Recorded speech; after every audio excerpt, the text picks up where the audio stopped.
pleasure of hearing Tom present the Elder Cafe and Five Wishes. And it was not just informative, but it was overwhelming and shocking in a good way.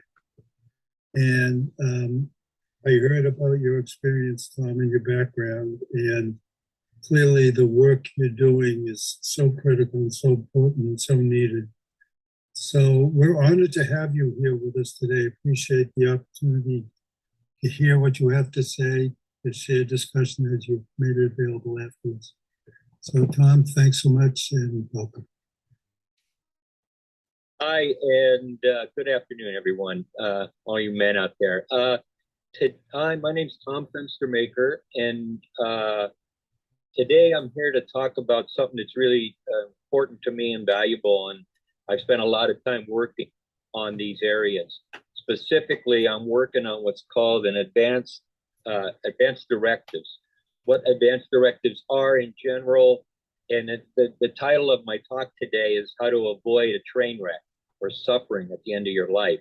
And so I'm going to hit some other topics around that, but the main one I'm going to go through some of this stuff pretty fast. I'm going to go over something called 5 wishes advanced directive. So write that down at 5wishes.com. And what it is, it's 5 wishes. My background is I'm a board certified, clinically trained, and I have an MS in pastoral counseling and psych.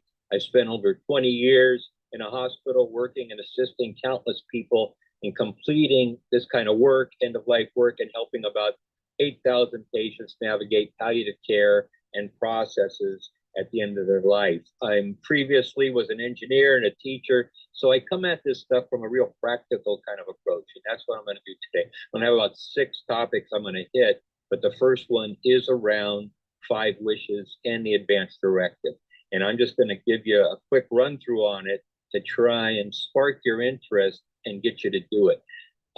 If you decide you want to do one or fill one out, if you haven't already, you can go right to their site, which is called 5wishes.com, and get on there for $5. Fill it out, walk through it, and then print it right up right there, and it'll tell you exactly what to do. It walks you right through. It's a great site.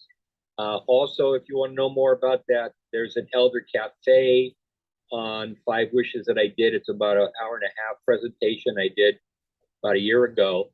So just go to Elder Cafe and look for 5 Wishes, and you can watch the longer version of this. So basically, why I call it avoiding a train wreck is because over the years, I have seen over half the people that get to their end of life, and they are totally unprepared, and what they end up is a train wreck. And what I mean by that is a lot of undue suffering for them and their family. And I'm trying to avoid that, to help my brothers avoid that kind of mess. And basically, how do you avoid that is by filling out this advanced directive form. And what it is, it's a document. It becomes a legal document that you give to your doctors and your medical team and your family.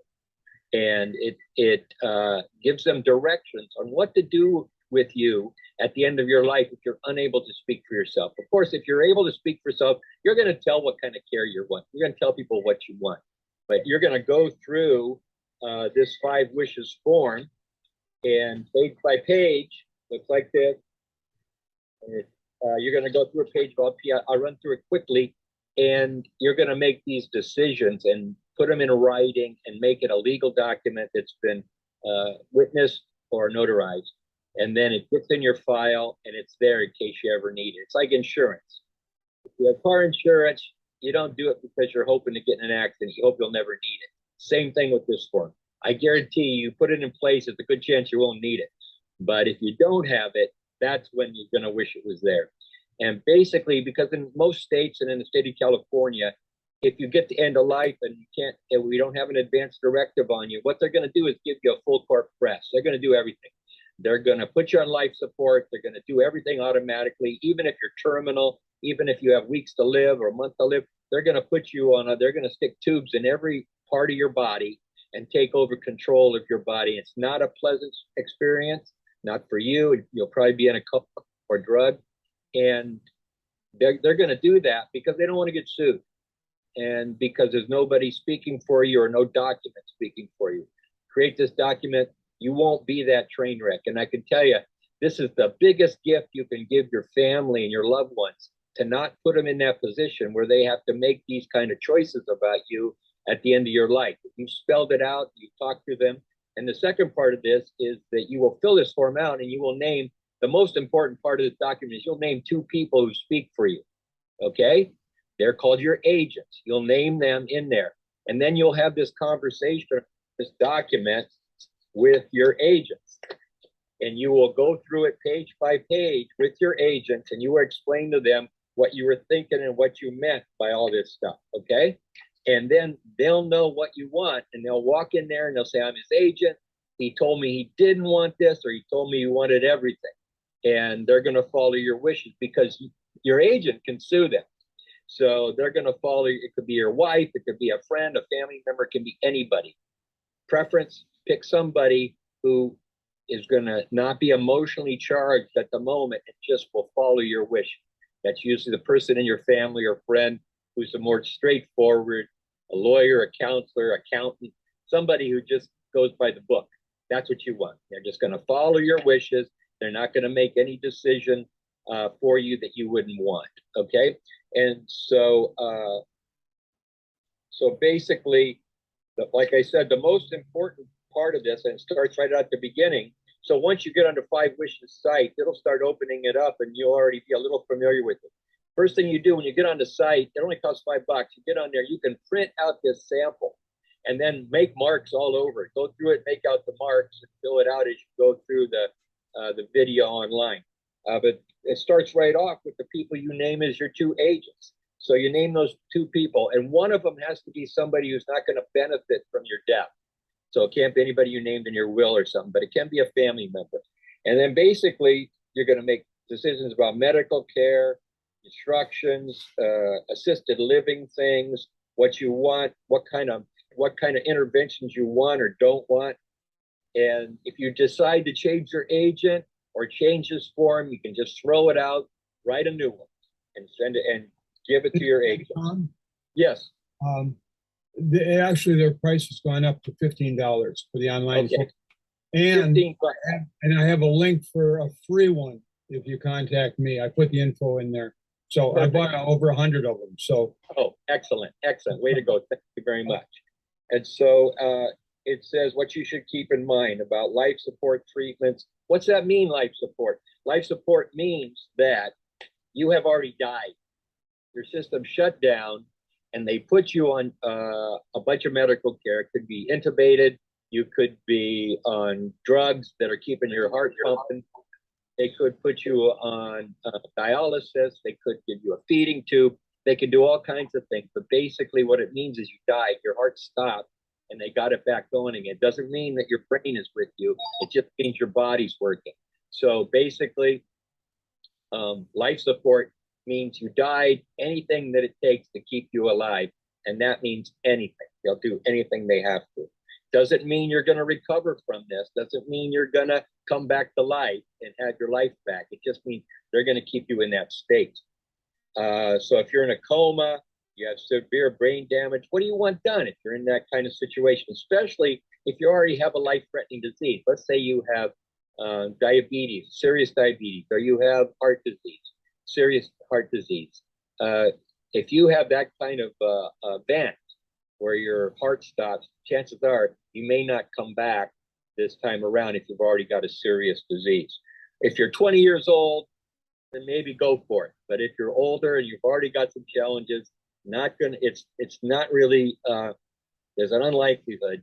Now, doctors will always tell you, oh yeah, we can bring them back, but they lie. One wish for how comfortable you want to be. So the third and fourth part of this wish is about how comfortable you want to be towards the end of your life. What you do want, what you don't want in terms of comfort. And number 5 is, how do I want people to treat me? No, wish 4 is how I want people to treat me. How do I want to be treated at the end of my life? And 5 is what you want for your loved ones to know. Some little things you can do. So it'll prompt you. It's got a million questions. You could just say yes, no. If you don't like it, don't click it. And you can say things about, I wish for my family and friends to know that I do not fear death. I think it is not the end, but a new beginning for me. So in this thing, you have opportunities to talk about everything, about what your values are. And then ultimately you witness it, you get it witnessed by two people, or you take it to a notary and get it notarized. And the computer, once you fill it out, the computer will just spit out this document, and it'll even give you an instruction sheet on what to do. So if you have any more questions, I highly advise you do this. If you can't do it for yourself, do it for your loved ones. You've heard people say, oh, I had to pull the plug on my dad. No one should be pulling the plug on you. They should be following your instructions. Nobody should have to take on that responsibility of making this decision. You should already have made it. You should have already gone over it with your loved ones, so that if the time comes, it's simple thing like, I want to die at home. I don't want to die in a hospital. Simple things like that that you can spell out. Even if it means I'm going to go home on hospital. Talk about hospital. I'll talk to you about all these things. Make the decisions about yourself. Take that burden off your family, your loved ones, your friends, and let them just follow your wishes. And it's amazing. And I can't tell you how many thousands of people I've seen at end of life in the ICU unit or in situations that are anything but dignified. This is not how we want to go out. I don't think most people want to go out this way. If you have any questions about it, I'll get my email up here on the site. You can contact me and ask questions. I'll tell you about what I've seen. So that's the first section about 5 wishes. Get on the site, do your best to navigate it, and watch the Elder Cafe, and it walks you through this whole thing in a lot more detail. Okay, second part, number 2 on this presentation is celebrating and rituals. Who is responsible? How does it work? So let's say at the end of your life, you want rituals. Not everybody's going to want to have a Catholic church funeral. Not everybody's going to want to be thrown off a boat with ashes. Not everybody's going to want these standard things. So if you have anything that's special or that's special about you, especially if you want a ritual, if you want some rituals at the end of your life, if you want a bunch of MKB brothers dancing around with drums and dancing you out of this life in a way that you want, you create that. You write it. You can write this ritual. You just have to take the time to do it. It doesn't take that long. You could talk to somebody. You could talk to your brothers at a circle about, what would that look like? What would you do? And if you want any kind of a unique ritual that you would want at the end of your life, write it up and give it to 1 or 2 of your MKB brothers, so that if that time comes, give it to one of the younger ones for sure. And so that if that time comes for you, you can have the ritual that you wanted, whatever it is. All you have to do is write it out, put it in writing, and then attach it. You could attach it to your 5 wishes document in detail about, this is what I want it to look like. And here's my MK brother who has said he would do this for me. And we would be I'm sure MK brother would be more than willing to do these things for you, provided it's legal, well, or close to legal. So think about what you really want it to look like. Maybe take it to a circle, talk about it in there, and write it up. Attach it right to your 5 wishes document in the back as an addendum. And then it's part of that document when it gets notarized.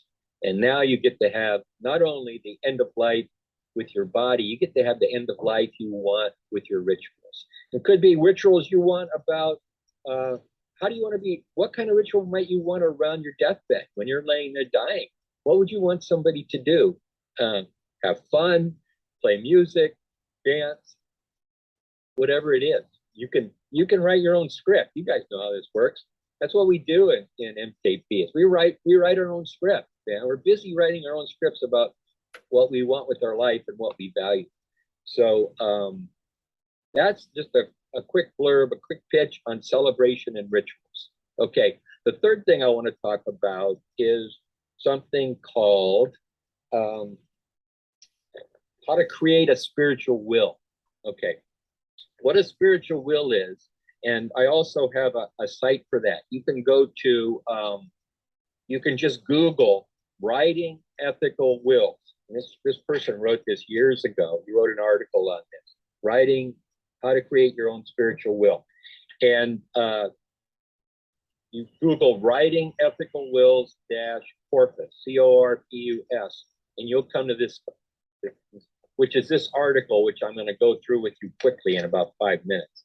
But basically, what a spiritual will is, can you imagine you pass away and your kids or your brother or your sister, they come to your house and they're cleaning up and they're going around trying to take care of business here. I guarantee you, most people are looking for a letter or something left for them from their deceased loved one. And what you're going to do is you're going to create that letter, the letter that they will get to read, and you give it to somebody. You don't just leave it around the house. You give it to somebody, and they will give it out for the preference, and usually it goes to your children. And that's why they call it a spiritual will. If your kids get this letter from you after you pass, they're going to cherish this for the rest of their life, I guarantee you. And what this basically does is you go through this letter. I'm going to read a sample one. And you basically go through, you take an hour or two, you write this thing up, preferably handwritten, because it has a lot more power and a lot more meaning when people read a handwritten letter. And you're going to go through it. You're going to start off by sharing your values. What are some of your values that you've learned in life as an elder? And what are some of the values that you really have shared in your life, learned, and you want to pass on to them as part of your legacy? Talk about your personal style. What are some of your, you write this in your own personal style, the way you typically write. It could be real loose, it could be really formal. Use your own personal style when you write this letter so they recognize it's you. And the salutation, let us make sure you know who it's addressed to. So you want to write one to all your kids. You want to write a separate one for each kid, make it more personal, or even your wife or somebody, or a niece or nephew. And you want to write in there a statement of your values and beliefs. So you get real specific about what you've learned in your life and what you value and believe in. They don't have, not with any expectation of them doing it, just so they say, wow, I never knew that about dad and or mom. And meaningful life experiences. Write down some of the stuff that really stuck with you, that changed your life, that you want to share with them, those milestones that happened to you that they might not know about. They might not even know about all this stuff that happened to you as a kid or a teenager. Maybe some of it you didn't want to know them to know about, but you can tell them now. And hopes for the future, what your hopes are for them, for their future, what you hope their future may look like. And in conclusion, none of it's complete unless you paint it with your emotions and your heartfelt words at the end about how you care for them and how you love them and all of those things. You end it that way. But focus on the content. What I believe, what I did, what I learned, and what my dreams are for you. And I'm going to take a minute and read one of them because I think it shows you how brief be. It says, Dear Michelle and Tommy, he wrote to both his kids, but you could write one to each. I'm writing this to you tonight, not because I'm expecting to die anytime soon, but just in case something unexpected happens. I don't have much in the way of material possessions to leave you, but I'd like to share with you some thoughts that are important for me to tell you. My most treasured gifts are both of you. Your presence in my life has made a miracle and a wonder. Michelle, I love your smile, your whimsical sense of humor, the way you pull out our family together, your concern for kids, especially disadvantaged kids. I love you for the way you are and how you are as a mom yourself and how incredibly good one. I see you passing on gifts to the little ones.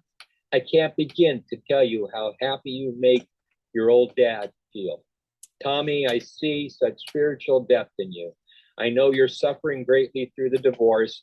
I would give the world if I could only have spared you that grief. Please forgive me. Maybe some good has come of your struggle because I see in you the gifts of understanding pain in others. Tommy, I admire you too for the way you ran, sniffed out the phoniness in people and how you are not afraid to speak out for what's right. Both you and your sister have taught me a great deal about being open with expression, my own feelings. For that, I am grateful. Michelle and Tommy, I believe strongly in the interconnectedness of all life and the responsibilities we all have for one another. I hope you've been able to pass on that belief to both of you because it's important. There's no such thing as us and them. In this world, we must see each other as brothers and sisters, or we will perish. My dreams for you, my kids, is that you will always be there for one another, and that you will live and leave our little corner of the world a better place than you found it. Please know that I have loved both of you more than words can express, and I'm so proud of you and know how deep in my heart that you will make a success in your lives. Love, Dad. That speaks for itself, and you can imagine if you would have found a letter like that when you lost your parents, you can imagine how important this is for kids. Takes a little bit of effort, but it's worth its weight in gold, trust me. And it's fun to write too. And you can always bring it to a circle and read it. And I'll tell you, people will love to hear it, okay? The next thing I want to go over here is why take care of yourself? We're going to die anyway. Why do we take care of ourselves? Well, in a nutshell, the reason you take care of yourself is because you want to be healthy till the day you die. Who wants to live to be 100? I see them in the hospital all the time. Half the people in the hospital are people that live past 75 life expectancy, but most of them are in terrible health, and it's not a pleasant experience. So what you want to do is you want to take care of yourself so that you're as healthy as you could possibly be all the way to the end. And then finally an organ fails, go to bed, and that's that. So that's the optimum way to do it. You don't have to linger for 20 years with poor health. And there's all kinds of research and good information that's out there. We all wonder, man, I didn't get an operating manual with my body. Well, they're out there, and there's some good ones out there. This is one of them right here that I recommend. It says, how to make disease disappear. How to make disease disappear. You can get it on an audiobook, and you could get it as a hard copy. It's written by a guy named Dr. Rangan Chatterjee. Great book. And he's also got some, you can also hear him a little bit on the internet, on a blog. He may talk, but he's a real doctor. He has real patients. He uses the stuff on his patients, and then he writes books about it. He's constantly changing his updating his story. But this book is basically an operating manual on what to do with your body, so you avoid obesity, so you avoid diabetes, so you avoid heart disease, so you avoid the big one, Alzheimer's. None of us want Alzheimer's, but a lot of people get it. 1 out of 10 people get Alzheimer's. Completely avoidable. Completely avoidable. We don't have to get Alzheimer's. So if you take care of your weight, you take care of diabetes, manage it or eliminate it. You take care of heart disease, manage your heart, these kind of things, you won't end up with Alzheimer's. In fact, you'll end up with a much better life.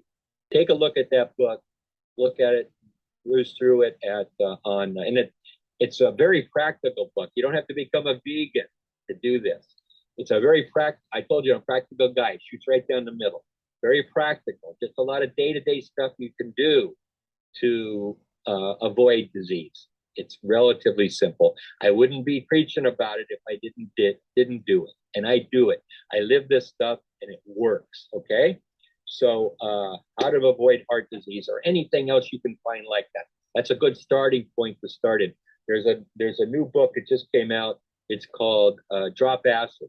It's about reducing uric acid in your body, how it even leads to obesity. And so become what I am. What I am is a bio hacker.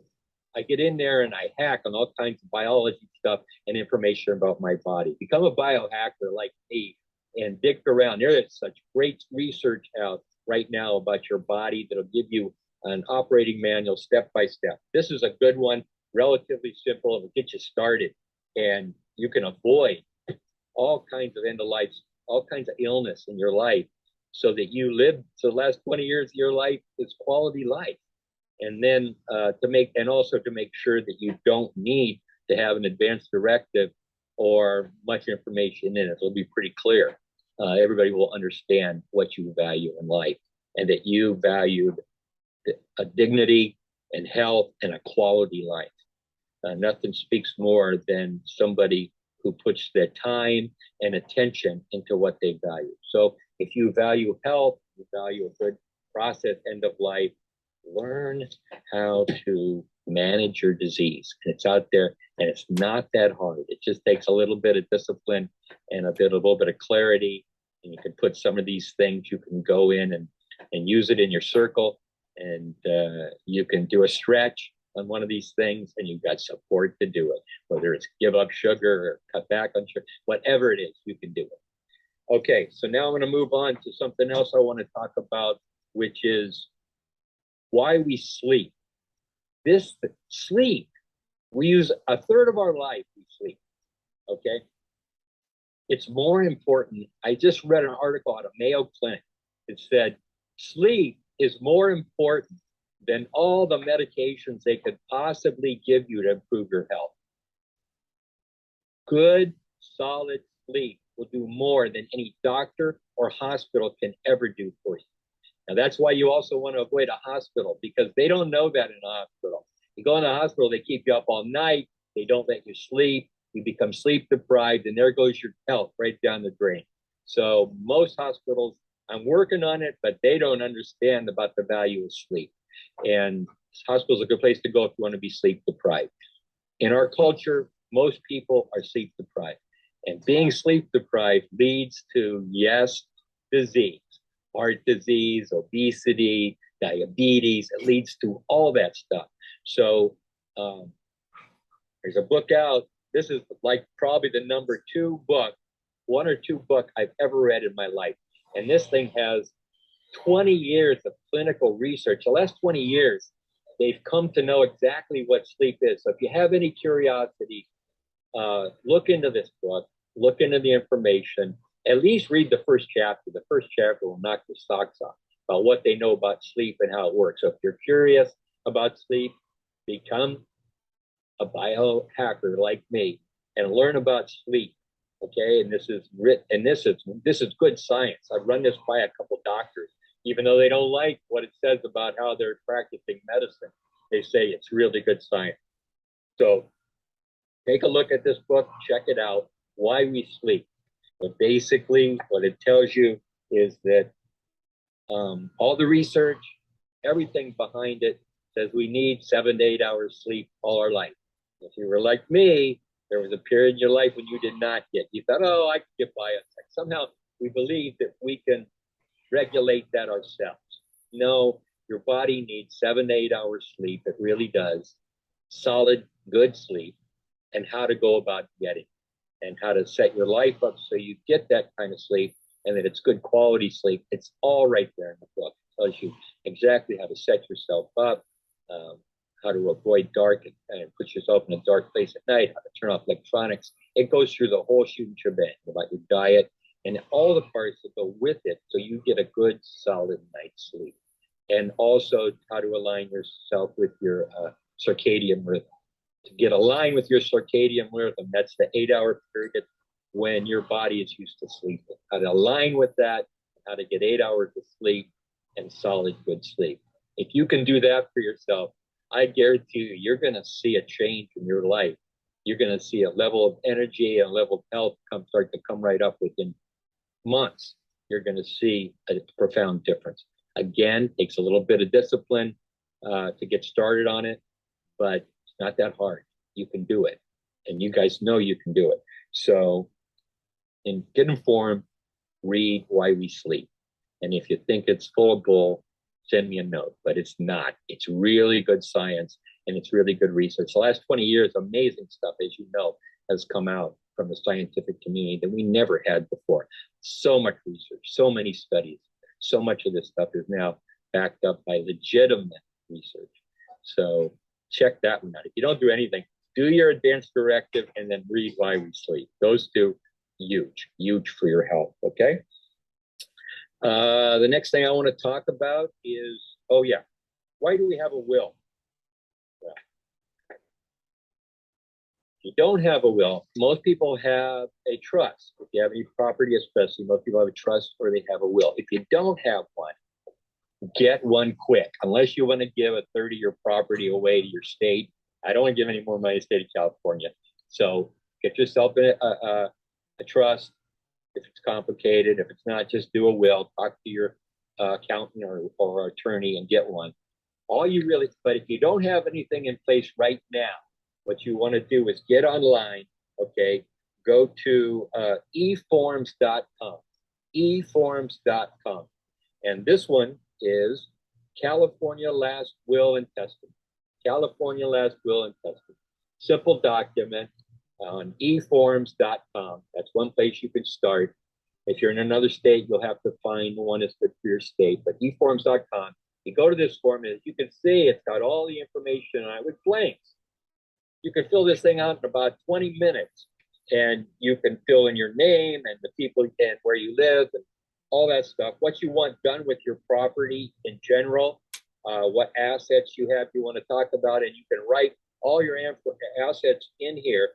At the end, you can have a page where you write down all your assets, where people go to find your assets, your retirement, and all that kind of stuff. But basically, and it names who your beneficiaries are, okay? Name at least one person. Get somebody named. So in case something happens to you, this doesn't go into probate. It goes into probate. Everybody can argue about it. The state can take their part. Don't do that. Get a hold of this. Leave it to your loved ones or to MKP or some organization you value, and name your beneficiary, okay? And then you just click through, boom, boom, boom.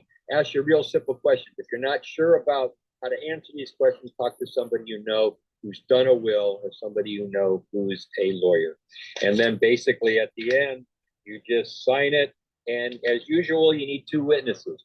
Don't have the witness sign it that you're naming as your beneficiary. Not a good idea. Somebody might challenge that.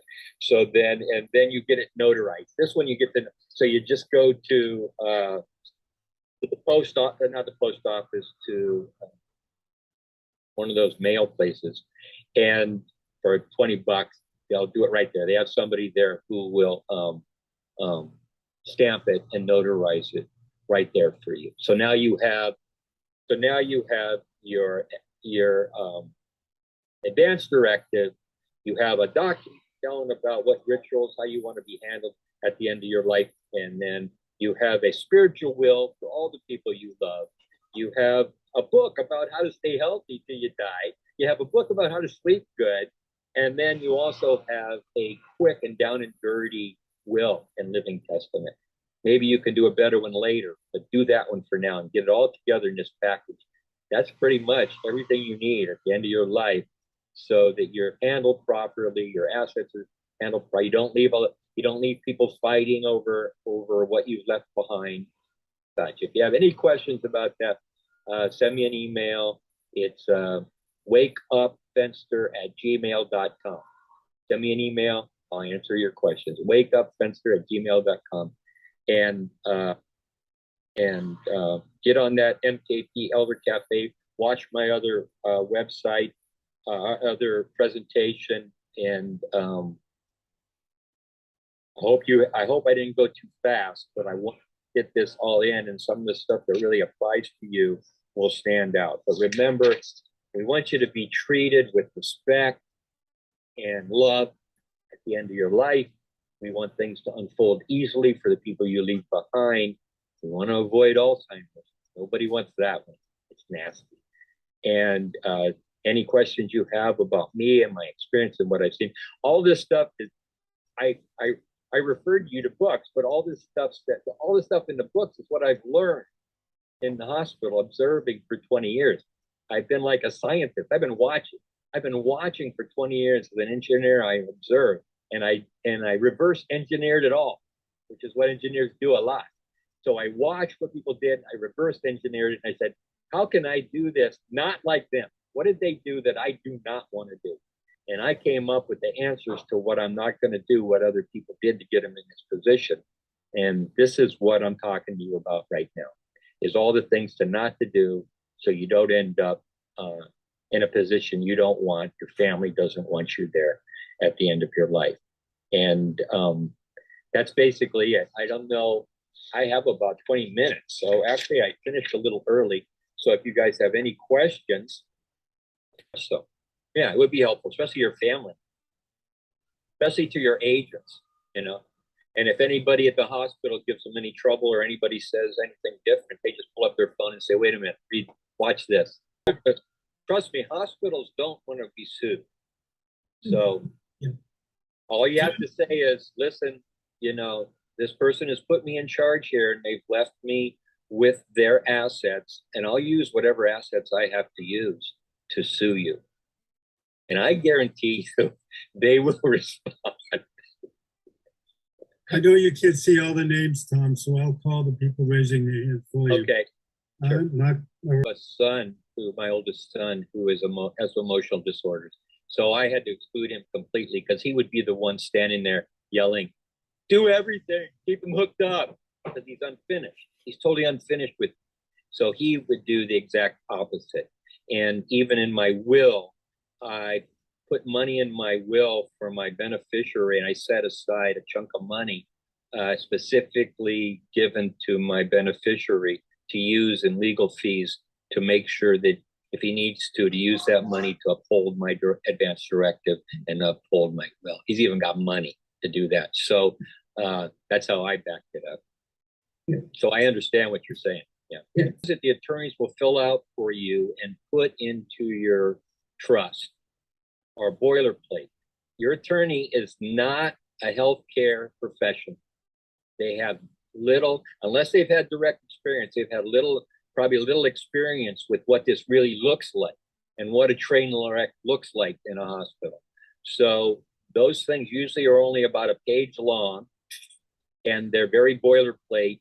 And generally, people aren't going to bring their that document into the hospital with them, and they're not going to bring their trust into the hospital with them. So in lieu of that, in the meantime, they're going to do everything. They're going to fail on the side of doing everything. They're going to cover their rear, and they'll do everything so nobody sues them. But when you have an advance directive and you come into a hospital, you check in, they will automatically ask you, do you have an advance directive? You have a 5 wishes. And you say, yes, here it is, copy it. And they put it right in your chart. It's in there. When any doctor or nurse or anybody gets into your medical record, the first notch up on the left corner of the medical record says advance directive, because it's an A. So you come into the emergency room, they put you in the system, they look in there and they look up in the top left, advance directive, they click on it, it opens up, they read it, it says do not resuscitate.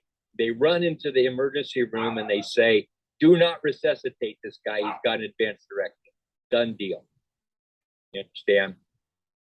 They're not going to go call your attorney. So that's the only difference. This is specifically, and it's detailed and it's specific so that we avoid that train wreck. And you don't even want your family could, you could automatically be put on life support. And then hours or days later, somebody comes in with a document and they said, no, he doesn't want this. They have to disconnect you. And that's hard for people to watch. It's much better to never be on it.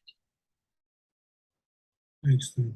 I want to read what Kathleen wrote, then I'll get you, Michael, Stephen. Something to think about is prepare a video that is important to state that you are acting under your own free will and not under duress.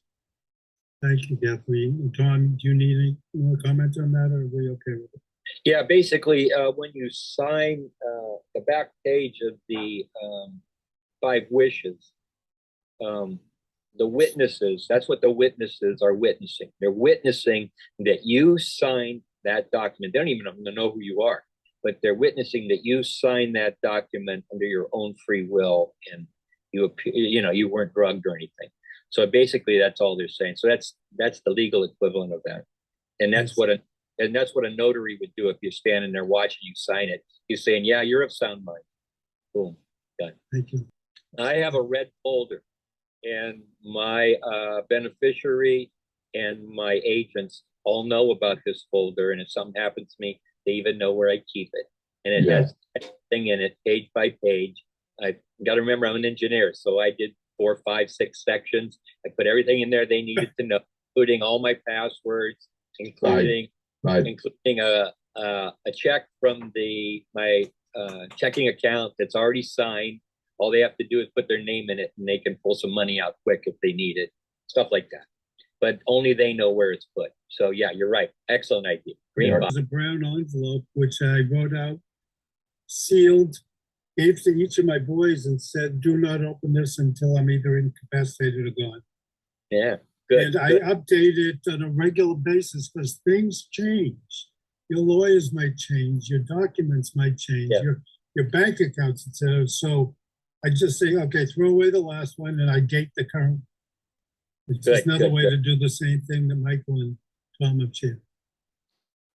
Thank you. Yeah. Nice about Five Wishes is that they have the website. So you just get on there and they walk you through it. So you don't have to know half of what I just went through. You can just get on there blind and it will walk you through it, you know. The state of Washington there are some state by state differences on healthcare properties or POAs, powers of attorney. So you might need to check your local state and see if there's anything additional to it. Ours changed. Any other comments or thoughts? Anything you'd like to share, anybody? We've had some great input here, not just Tom, but several of you.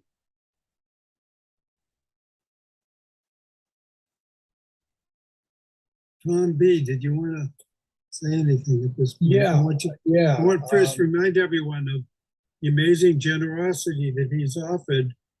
And his link is in the chat for you to get a free access to Five Wishes. Tom, thank you, and I'll turn it over to you. Yeah, and that online form actually has boxes that will open up and you can put all the detail you want into that. So it isn't like just following the form and answering the questions. You can put anything that you want in that form. And I'm just really, if anybody who wants it, if you send me an email to the address I put up there, you can send me 2 email addresses and I'll set you up for both of them for doing it, for the Five Wishes online. And Tom, I just really, I feel like so many people are afraid to even look at what death looks like and what are all the details, for it. And I really appreciate your, doing the Five Wishes, and the cafe recording is in the link as well. And also going beyond that in terms of the personal letter to people that you care about, that they are going to really get that. And I was cleaning my room a little bit this morning. I ended up with the last lecture book. And he's really talking about, just kind of his legacy. And that basically what his last lecture was a recorded, version of his. And the book is an expansion of that. So it was really sweet. But I just really appreciate you taking the time and the energy to put all this together and all the resources and the books and everything. This is a real gift to Mankind Project. So thank you so much for that. Yes, and I've done thousands of these, and I can't tell you, I'd say 700 of those 1,000 are people probably took it, put it on a shelf, and didn't actually finish it. It's easy to say later. That's what people do about death. They say later. Oh, I'm going to do that later. That's later. Yeah. No, it doesn't always come. Like, life is what life is what happens to you while you're busy planning the future, right? Later comes and you're not prepared. So don't do later. Get it done. If you don't know how to do that, just go to your circle and say, hey, I got a stretch. I'm going to have my advanced directive filled out by two circles from now. And I guarantee you'll get it done. You will, if it's on your stretch list. So have some nerve, start it, go to your circle and say, I'm going to do a stretch here. And then go through any of these items that I talked to you about. I'm gonna research why we sleep. And next 2 weeks, I'm gonna research that and learn about it. So I'm gonna be able to tell you guys something about why we sleep that I don't know already. And you'll be amazed when you read that book. You'll be going, oh my God. Yeah. So, but you can turn it around. All these things. A human body is amazingly resilient, as you all know, and you can turn it around. Whatever you've done. Yeah. And but please, please, please do your advance directive for your family. That's all I could say. And to be honest with you, for healthcare professionals, I can't tell you how many times I've been in the ICU unit. There's a 250-pound guy jumping up and down on top of a 95-year-old lady. I listen to her ribs being cracked, and I'm thinking, this is not dignified. This is not what Granny probably wanted. And you look at the staff, you look at 6 or 8 people that are around her on the code, 10 people, and they all have the most miserable look on their face because they know that they're causing harm. And don't do this to healthcare professionals too. I love the people I work with. I love doctors and nurses. Don't make them do this to you. Make sure that you get handled in a dignified way. Yeah, I uploaded mine to my chart, and I told my doctor that, and he was just like, oh, that's so wonderful. He was just pleased to know that he had the answers that he would need, that he wouldn't have to make those decisions himself. And I want everybody to remember that this is all being recorded, and all the books and all the info will also be included in that. So that'll be on the Elder website. So remember that. So if you're looking for any of this information later, go to the recording, and we'll have it up soon there for you. Okay, well, thank you. Again. Thank you so much for letting me do this. I love to do this work. I love my job. I'm so blessed what I get to do. So thank you very much. As we are to have you with us, Tom, thanks again. We really appreciate it. And spread the word to your MKP brothers. You know, men traditionally are worse at this than women. Let's zoom past them, huh? Let's show them that we can be up to speed with them on being responsible about our health care and being honest and not be in denial. Denial is a killer.